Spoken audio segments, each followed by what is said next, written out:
لوٹ کر آ رہے ہیں, نکالا جا فرق ہے, واپس ہے تو آپ ایک لیڈر ہے, کیا ہوتا ہے قومیں کیا کرتے ہیں, لوٹ کر آتے اور ایک واپس پتہ نہ گیا تھا, بات کو ہلاک کرتے, جانوروں کو جس بچی سے آپ کو کیا کرتے آپ اپنے جھکا کر رکاوٹ, اور آپ مکے میں داخل اور 8 نفاتو تلواریں چلاتے ہیں آپ, اور آپ نے اپنی کامیابی سورہ نصر اللہ فرماتے آپ, اور آپ دیکھ میں داخل دعا دی 5-10 آئے تو جب تم نے کیا کرو کہ ہم بھی بیان یہ طریقے بعد استغفار کا پورا ہو گیا تو آپ کیا بوڑھا ہو جائے, بوڑھا ہو کے بعد نہیں کا وقت آج بیمار کی رفائی آپ نے جو اب اللہ تعالی بات تک بچ گئے, زندہ ہے اللہ, اب چاہے میں اللہ کیوں نہ زندہ تو ہے تو بیان کر کو. کوئی روایت ایسی, کسی نے سوال کیا اگر کوئی انسان سے غلطی ہو جائے اور وہ اس سے معافی مانگے اور وہ اسے معاف نہ کرے تو اس کا کیا کرنا چاہیے, تو اب اس کے لیے میں کیا کہوں, بار بار معافی مانگیے, 1000 بار معافی مانگیے, معافی مانگتے رہے, کیونکہ میں نے پہلے تو کہہ دیا کہ درگزر کرنا بہت اچھی بات ہے, ہم چاہتے لوگ ہم کو درگزر کرے, ہم دوسروں کو درگزر, یہ بہت اہم چیز. میں ایک چھوٹا سا واقعہ سناتا ہوں جو میرے ہی ساتھ ہوا تھا, بہت چھوٹا سا واقعہ. ایک مرتبہ یوں ہوا کہ میرے پاس ایک 2 ویلر تھی, اس 2 ویلر کے پیچھے ایک مڈ فلیپ ہوتا ہے, کیچڑ نہیں ہونا بلکہ چھوٹا سا لگاتے ہیں, اور ہر آدمی جس کی گاڑی کو مڈ فلیپ نہ ہو ضرور لگائے, اس لیے کہ پیچھے والے کے حق مارے جاتے جب آپ کی گندے گاڑی کی چیز بہ رہے, اس کو مڈ فلیپ تھا. اب ہوا یوں کہ وہ ٹوٹ گیا, کیونکہ اس کو کڑک والا مڈ فلیپ آتا تھا, اس کو سافٹ نہیں آتا تھا, کسی نے گاڑی کو مارا ٹوٹ. میں کمپنی گیا, اس کو مڈ فلیپ ڈالا اور وہاں سے نکل کر ہائی وے پہ ہم لگے اور جانے لگے. ایک سگنل پہ ہم رکے, سگنل پہ رکے تو پیچھے سے غیر مسلم آیا اور اس نے مار دیا پیچھے سے, ایگزیکٹلی اسی مڈ فلیپ پہ مارا جس کو ابھی ڈال کے آئے تھے, اور وہ کریک ہو کے وہیں ٹوٹ کے گر گیا. میں جب دیکھا پیچھے تو میں نے کہا کوئی بات نہیں مطلب ہوتے رہتا ہے, اور میں نے اس سے کہا چلو وہ گاڑی وہ چلا رہا تھا, میں نے کہا واپس جا کے ہم چینج کر لیں گے. تو جو سامنے جب ہمارے دوست وہ جوش میں آ گئے, ارے بولے لوگوں کو بس ایسے ہی چھوڑ دیں گے نا تو لوگ سر پہ چڑھ جائیں گے, یہ ہو جائیں گا, تمہارے ایسے لوگ رہنا تو دنیا لوٹ کے لے جائیں گے. تو میں نے کہا کیا گیا 60-65 جانے دو, درگزر کرو, ایک اپنا غیر مسلم بھائی ہے, اور ہو کر نہیں کیا ہوتا ہے, چھوٹی موٹی خطاؤں کو تو معاف کرنا بھی چاہیے, اتنی چھوٹی تھی کہ کوئی بات ہی آپ چھوڑ دیجیے. کہا نہیں ایسا تھوڑی ہوتا. اب جب ہمیں جانا تھا تو ٹرن لمبا لینا تھا واپس آنے کے لیے ہائی وے پر, اب وہ اپنے ٹینشن میں آ گیا, میں تو نہیں, وہ ٹینشن میں آ گیا, تم ایسے ہی رہتے, تم ملا لوگ ہیں نا, لوگوں کو چھوٹ دے دیتے, وہ سر پہ چڑھ جاتے اور فلاں ہوتے. اب وہی باتوں میں وہ گئے, اگلے سگنل پہ ایگزیکٹلی وہ جا کر ایک گاڑی کو ٹچ مارا, اس کا مڈ فلیپ ٹوٹ, ایگزیکٹلی دوسرے سے. جب اس کا مڈ فلیپ ٹوٹ گیا تو میں نے منہ پھیر لیا اپنا, کہا اب تم دیکھو, اب تم سے, کیونکہ تم تو بول رہے تھے لڑنا, ملا لوگ ایسے رہتے, اب تمہارا دیکھ لو. تو وہ شخص غیر مسلم تھا, وہ صرف پلٹا اور الحمدللہ اس نے وہی رویہ دکھایا جو میں نے ایک دوسرے غیر مسلم سے رویہ دکھایا تھا, اور صرف ہنسا اور کہا بھائی صاحب کوئی بات نہیں چلتا ہے, اور ہم پلٹ گئے واپس آگے. دیکھیے آپ, ایک طرف ہم نے اسے معافی دی اور اس کے اگلے سگنل پہ ہمیں معافی ملی, اور ایک ہی چیز, ایک ہی کیس, مڈ فلیپ ٹوٹ. دیکھ رہے ہیں, تو اگر کوئی ضد میں آ جائے کہ معاف نہیں کروں گا تو میں کہوں گا نہیں معاف کی, ہم سے بھی تو غلطیاں ہوں گی نا, کیا ہم سے کوئی ضد کرے تو کتنا برا لگے گا کہ معاف نہیں کرنا چاہے. لیکن کبھی میں یہ بھی جانتا ہوں انسانی فطرت ہے, غلطی ہوتی ہے کہ انسان کا دل چاہتا نہیں معاف, اور اگر معاف بھی کرتا ہے تو ناپسندیدگی کی بنیاد پر اس کو پسند نہیں, اور یہ فطری چیز ہے اور یہ جائز بھی. ورنہ بہت سے لوگ کیا کرتے, غلطی کرتے اور بولتے نہیں غلطی کی تو پوری ویسی محبت کرنا جیسی کرنا چاہیے, امید نہیں کی جا سکتی. اس کی دلیل نبی اکرم صلی اللہ علیہ وسلم کے زمانے میں جو ہے وحشی رضی اللہ عنہ, بہرحال بعد میں ایمان لائے تھے, جب وہ مسلمان نہیں تھے, انہوں نے جو نبی اکرم صلی اللہ علیہ وسلم کے چچا کو قتل کیا تھا, نہ ہی صرف قتل کیا بلکہ قتل کرنے کے بعد آپ کو سینہ چیر کر کلیجہ نکال کر چاوا تھا. آپ صلی اللہ علیہ وسلم نے فتح مکہ میں اعلان کیا کہ 10 لوگ اگر کعبے کے غلاف میں بھی لپٹے ہوئے ہونا بخشے نہیں جائیں گے, جس میں اکرامہ بن ابی جہل اور وحشی بھی تھے. اب وحشی نکل کر بھاگ گئے, اکرامہ بھی بھاگ گئے. اس کے بعد ہوا یوں کہ اکرامہ بن ابی جہل نے ان کی بیوی ایمان لائے, انہوں نے آ کے اللہ کے رسول گزارشات کی, آپ نے درگزر کر. وحشی بھی آئے بعد میں, جب سنا کہ اکرامہ کو معافی مل گئی تو اللہ کے رسول بہت نرم مزاج ہے, مجھے بھی دے دیں گے. کہا اللہ کے رسول میں پناہ چاہتا ہوں, ملاقات کی, اور کہا بس معافی چاہتا ہوں. اور سنگ نے یہ کام کیا, میں اسلام میں نہیں, اور میں اسلام لیا, میں جو امن والا یہ جو ہے آپ کا طریقہ اختیار کر. آپ صلی اللہ علیہ وسلم نے کہا ٹھیک, لیکن تم میری نظروں کے سامنے مت, نظروں کے سامنے اس لیے کہ تم جب نظروں کے سامنے آتے ہو مجھے میرے چچا یاد آ جائے. معافی تو دے دی لیکن وحشی کو دیکھنا پسند, بات سمجھ رہے نا. تو ایسے سنگین کچھ جرم ہو سکتے جو آپ نے کسی کے خلاف کیے اور وہ پسند نہ کرے آپ, ٹھیک ہے معافی دے دیں, لیکن پسند نہیں. کچھ لوگ کیا ہوتے نہیں, معافی بھی دینا اور پھر ویسی تعلق بن جانا جیسے پہلے تھے, نہیں ہو سکتے. اسی لیے عمل سے پہلے سوچ لیا کیجیے, عمل کے بعد سوچ, بولنے سے پہلے سوچ لیجیے, بولنے کے بعد مت. لہٰذا اگر وہ عام چھوٹا موٹا عمل نہیں مان رہا ہے منائیے, لیکن صرف یہ نہیں مان رہا ہے کہ معافی دے رہا ہوں لیکن تعلقات نہیں رکھوں گا, تو کوئی بات نہیں. تعلقات سے مراد بھائی ویسے پہلے جیسی محبت الفت نہیں رہیں گی, کیونکہ آپ نے کیا کیا, پیٹ میں خنجر گھوپا, آپ آستین کے سانپ بن گئے. ٹھیک ہے معافی تو دے دی لیکن تعلقات نہیں. بہرحال اس میں کوئی حرج نہیں, اس لیے کہ آپ سمجھو ریزرویشن کے ساتھ معافی دی تھی کہ وحشی تو میرے سامنے مت آیا کرو. اور وحشی ساری زندگی مدینے کے بعد رہتے رہے, حتیٰ کہ عمر بن خطاب رضی اللہ عنہ کے دور میں عمر بن خطاب نے کہا کہ تم مدینے میں کیوں آتے, تو کہ اللہ کے وجہ پسند نہیں کیا کہ مدینے میں رہوں, اور پوری موت تک مدینے. ٹھیک ہے, تو ایسا ہو سکتا ہے کچھ ریزرویشن کسی کے ہو سکتے ہیں, لیکن پھر کہوں گا معافی دیجیے جیسے کہ اللہ کے رسول نے اپنے چچا کی قاتل کو بھی معافی دی. اللہ کے رسول نے اپنے خاندان والوں کو, اپنے صحابہ کو مارنے والوں کو معافی دی. اس سے بڑا جذبہ کیا ہوگا. آپ صلی اللہ علیہ وسلم مکے میں داخل ہوتے ہیں. مکے میں جب داخل ہوئے آپ, اور مکے میں نبی اکرم صلی اللہ علیہ وسلم کا داخل ہونا یہ تاریخ کا ایسا منفرد واقعہ ہے کہ میں چیلنج کرتا ہوں کہ کوئی ایسا رحم کا, ایسا جود اور کرم کا, ایسا معافی کا ایک چھوٹا سا واقعہ لا کر مجھے بتا دے جو نبی اکرم صلی اللہ علیہ وسلم نے فتح مکہ میں پیش کیا کہ آپ نبی ایک امن کے نبی تھے, ایک امن کے داعی تھے, آپ کا دین امن کا دین تھا. کہ جب مکہ میں آپ داخل ہوتے ہیں, قریش امید کر رہے تھے کہ ہمارے ساتھ وہی سلوک ہوگا جو قبائلی جنگوں میں ہوتا ہے کہ سارے مرد قتل کر دیے جاتے ہیں, عورتیں غلام بنا لی جاتی ہے, بچے فروخت کر دیے جاتے ہیں. سب لوگ امید کر رہے تھے. رسول اکرم صلی اللہ علیہ وسلم مکے میں داخل ہوتے ہیں. داخل ہونے کے بعد آپ سوال کرتے ہیں آج کیا امید کرتے ہو تم مجھ سے؟ تو کہا اللہ کے رسول صلی اللہ علیہ وسلم آپ سے ہم وہ امید کرتے ہیں جو یوسف کے بھائیوں نے یوسف سے امید کی تھی کہ قتل کی چال چلنے کے بعد یوسف جو حاکم بنے اس نے سب کو معاف کر دیا.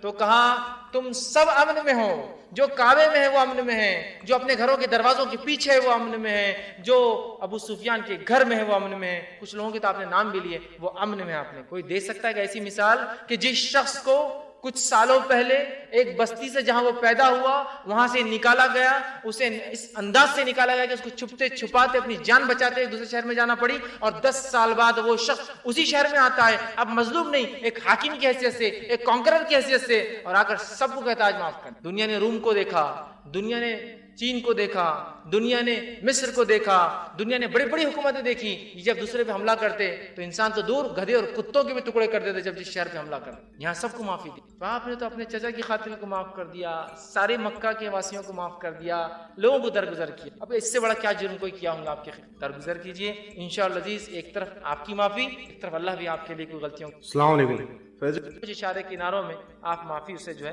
السلام علیکم, میرا نام سید علیم الدین ہے, میں ایم ای اسٹوڈنٹس ہوں کمپیوٹر سائنس کا.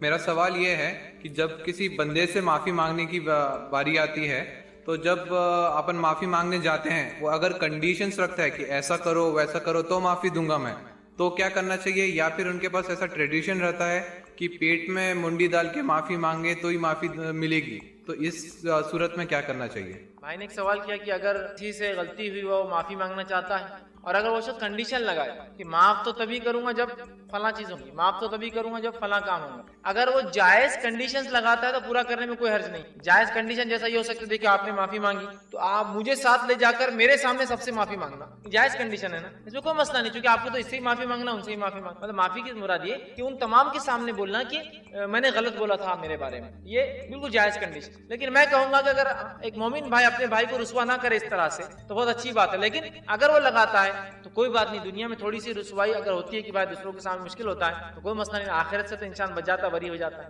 کوئی ایسی بھی کنڈیشن لگا سکتا ہے کہ بھائی ابھی معافی نہیں دوں گا لیکن تھوڑے دن بعد دوں, لیکن وہ کنڈیشن اگر ایسی لگاتا ہے تو آپ دل میں کینہ نہ رکھے اس کی وجہ سے, کینہ رکھ کر یہ مر گیا تو بہت مشکل ہوگی. کینہ نہ رکھے, ٹھیک ہے میں معافی دوں گا تاکہ نصیحت ملے سامنے والے کو. ہوتا ہے نا کبھی جیسے ایک بچہ ہے اور اس نے کوئی غلطی کی اور بار بار کرتا ہے تو آپ نصیحت کے لیے کہہ سکتے کہ اب 4 دن تو معافی نہیں ہے آپ کو, اس کی بات سوچوں گا میں, یا میں سفر پہ جا رہا ہوں, آگے زندہ تو انشاءاللہ پھر بات کریں گے تاکہ اسے عبرت ہو, ورنہ وہ غلطی کرا آ کر معافی مانگ. تو جائز کنڈیشن تو انشاءاللہ اس میں کوئی حرج نہیں ہوگا کہ ایسے لگا جائے. رہا معاملہ کہ بھائی نے کہا کچھ جگہ ٹریڈیشن کلچر ہوتا ہے کہ کسٹم ہوتا ہے کہ معافی مانگنا تو پیٹ میں منڈی ڈال کے مانگنا. دیکھیے جھک کر معافی مانگنا یہ شریعتاً درست نہیں ہوگا, اس لیے کہ شریعت اللہ کے علاوہ کسی کے سامنے بھی جھکنے کی اجازت نہیں دیتی. نہ ہی جھک کر آپ معافی مانگ سکتے ہیں, نہ ہی آپ جھک کر سلام کر سکتے ہیں, دونوں بھی چیزیں نہیں. آپ نے کہا نا پیٹ میں منڈی ڈال کے معافی مانگو, تو پیٹ میں منڈی ڈال کے سلام بھی ہوتا ہے, تو یہ طریقہ بہرحال درست نہیں ہوگا معافی مانگنے کا, اور یہ شرط درست نہیں کہ جھکنے والی. ہاں کوئی کہا میرے سامنے آ کر معافی مانگو, میرے گھر پر آ کے معافی مانگو, میرے ساتھ چل کے معافی مانگو, اس شخص کے سامنے معافی مانگو جس کے سامنے تمہیں بولنے سے میرا رشتہ خراب ہو گیا, درست ہے. لیکن پیٹ میں منڈی ڈالو, سب کے سامنے جھک, یہ طریقہ نہیں. اس لیے کہ آپ صلی اللہ علیہ وسلم کے دور میں صحابہ سے غلطیاں ہوئی لیکن صحابہ نے درگزر کیا. معافی مانگنے کے لیے ایسے غیر شرعی کنڈیشنز نہیں لگائے, جیسے کہ ایک واقعہ آتا ہے, بڑی پیاری حدیث بخاری کی روایت ہے کہ درگزر کرنا کتنا اہم ہے, کتنی اچھی بات ہے. ایک مرتبہ عمر بن خطاب رضی اللہ عنہ نے ابو بکر سے کچھ کہہ دیا, ابو بکر صدیق کو کچھ کہہ دیا.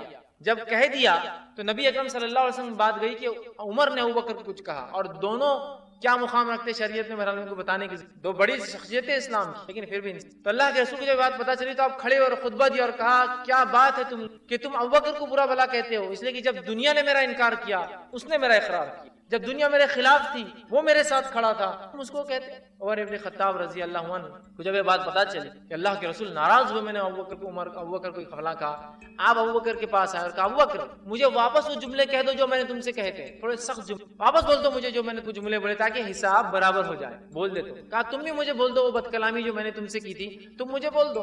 تو ابوبکر صدیق رضی اللہ عنہ نے کہا کہ میں تو یہ نہیں کہہ سکتا، میں تم کو جواب نہیں دے سکتا۔ اور عمر ابن خطاب زار و خطار رونے لگے اور کہا کہ ابوبکر تم مجھے معاف کر دو۔ ابوبکر نے کہا میں تمہیں وہ جوابی کاروائی نہیں، مطلب میں معاف کرتا ہوں تمہیں لیکن جملہ نہیں دوں گا۔ اور عمر ابن خطاب کا بولنا یہ تھا صرف معاف مت کرنا، مجھے جملہ دہرا کر تاکہ بدلے کا بدلہ ہو جائے، معافی تو ہے لیکن بدلہ بھی دو مجھے تاکہ میں آئندہ یہ حرکت نہ کروں۔ اور اللہ کے رسول نے جو بات سنی تو کہا ابوبکر عمر کو جواب مت دینا، مطلب عمر کو پلٹا کر وہ بات نہیں کہنا، کیونکہ انسان کی اچھائی میں سے ہے کہ تم معاف کر دو لیکن جواب مت دینا واپس، ٹھیک ہے؟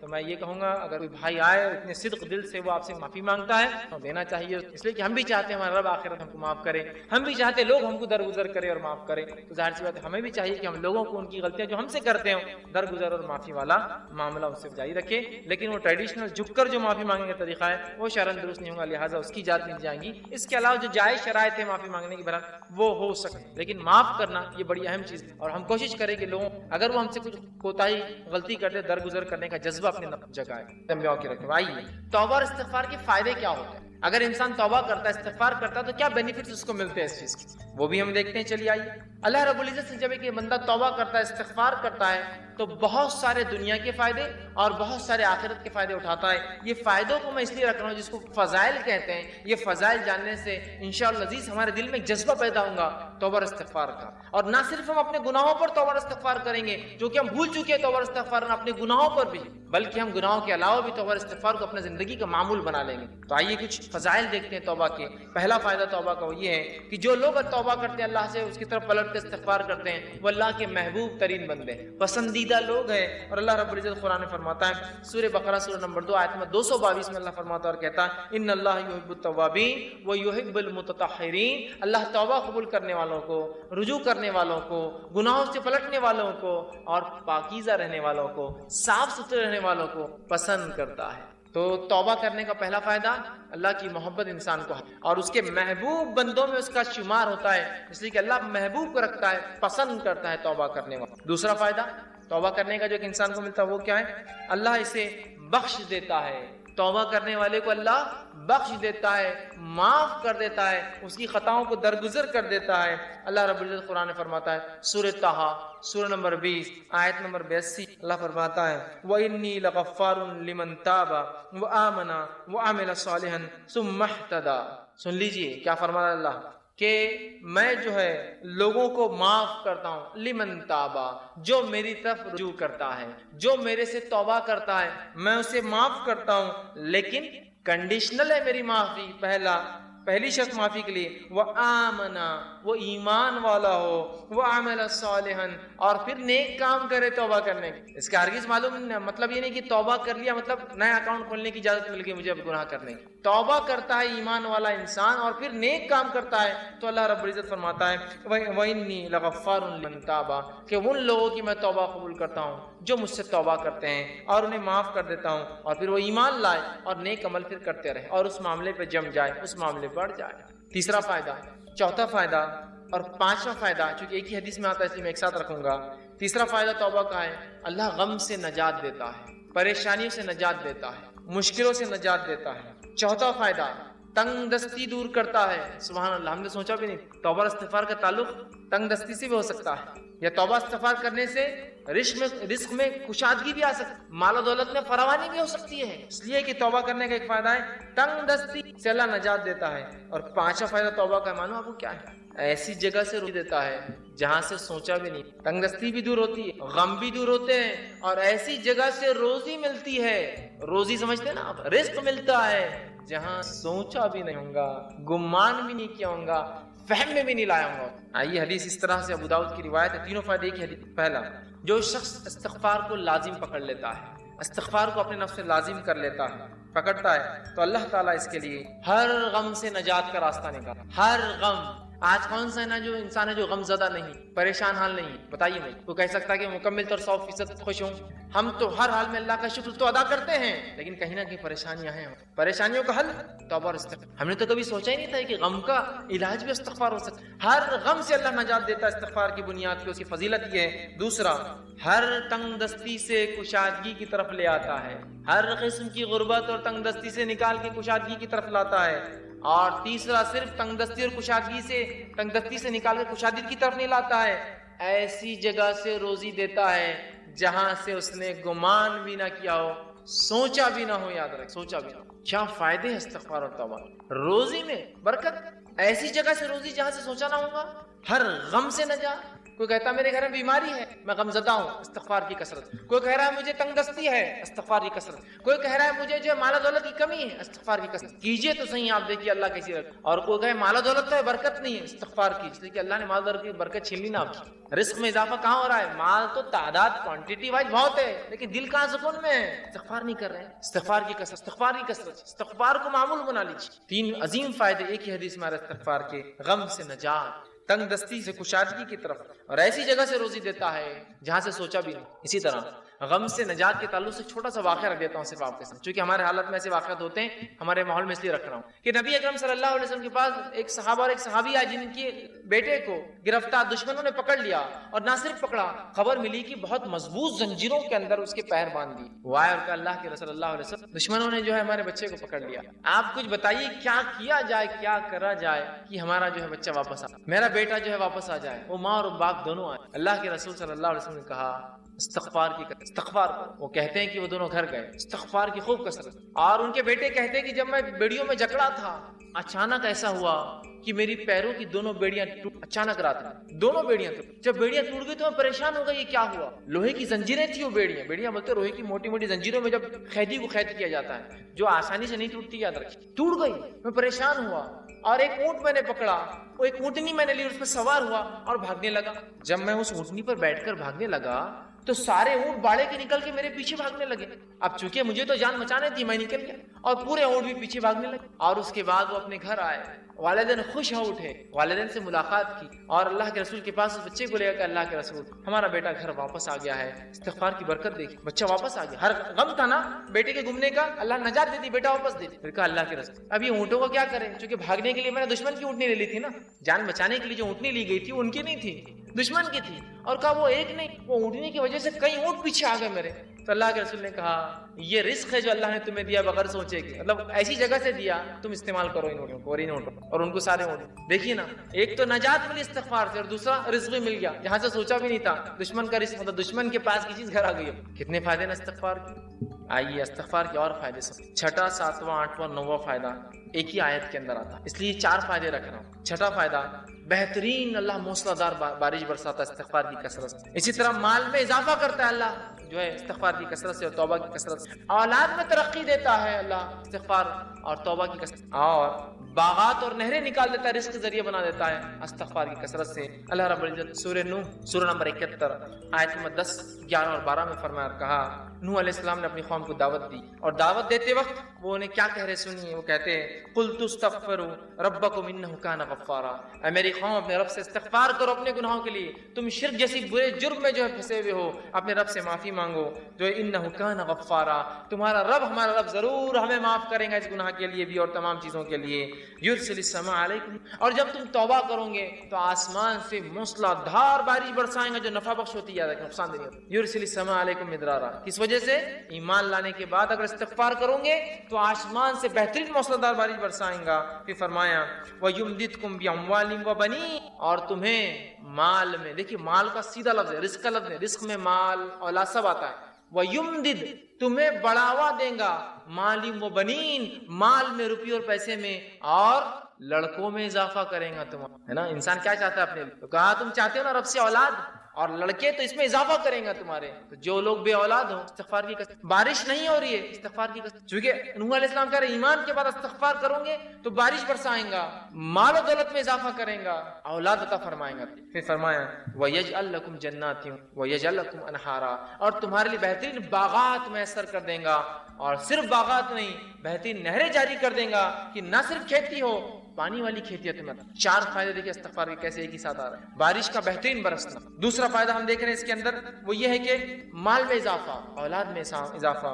اور کھیتی باڑی اور نہروں کے اندر اضافہ اللہ تعالیٰ۔ 10واں فائدہ استغفار کا وہ یہ ہے انسان کا دل سیاہ کالا ہونے سے بچ جاتا ہے۔ نبی اکرم صلی اللہ علیہ وسلم فرماتے ہیں، مستدرک حاکم کی روایت آپ نے فرمایا، بندہ جب گناہ کرتا ہے تو اس کے دل پر ایک کالا سیاہ داغ پڑ جاتا ہے، ایک اسپاٹ آ جاتا ہے۔ اگر وہ استغفار کر لیتا ہے تو اسپاٹ مٹا دیا جاتا ہے، وائپ آؤٹ کر دیا جاتا ہے، صاف کر دیا جاتا ہے۔ لیکن اگر وہ توبہ اور استغفار نہیں کرتا تو داغ بڑھتا جاتا ہے، بڑھتا جاتا ہے، بڑھتا جاتا ہے، حتیٰ کہ اس کا پورا دل کالا ہو جاتا ہے۔ تو اگر انسان توبہ استغفار کرتا ہے تو دل صاف ہو جاتا ہے، وہ دھبا دل سے نکل جاتا ہے جو گناہ کی وجہ سے لگ جاتا ہے دلوں۔ لیکن آج گناہ کرنے کے بعد بھی ہم کہاں رجوع کرتے ہیں استغفار کرتے ہے نا؟ اسی لیے کہا جاتا ہے ہمارے دل تو آج کالے ہو چکے، اس لیے کہ ہمارے اعمال کالے ہیں۔ استغفار کرنے سے دھبا مٹتا چلا جاتا ہے، گناہ ہوئے استغفار کیجیے، توبہ کیجیے، دھبا مٹ جائیں گے، تو دل کالے ہونے سے بچ جاتا ہے۔ اور جب استغفار کرتا ہے تو دل چمکا دیا جاتا ہے، صاف کر دیا جاتا ہے۔ اسی طرح 11واں فائدہ توبہ اور استغفار کا وہ یہ ہے کہ توبہ اور استغفار سے کتنا ہی گناہ، بڑا گناہ کیوں نہ اللہ معاف کر دے۔ توبہ اور استغفار جب انسان کرتا ہے نا، کتنا ہی بڑا گناہ آپ نے کیوں نہ کیا ہو اللہ معاف کر، کتنا ہی بڑا۔ اور سب سے بڑا دنیا میں گناہ کون سا ہے؟ اللہ کے ساتھ شرک کرنا۔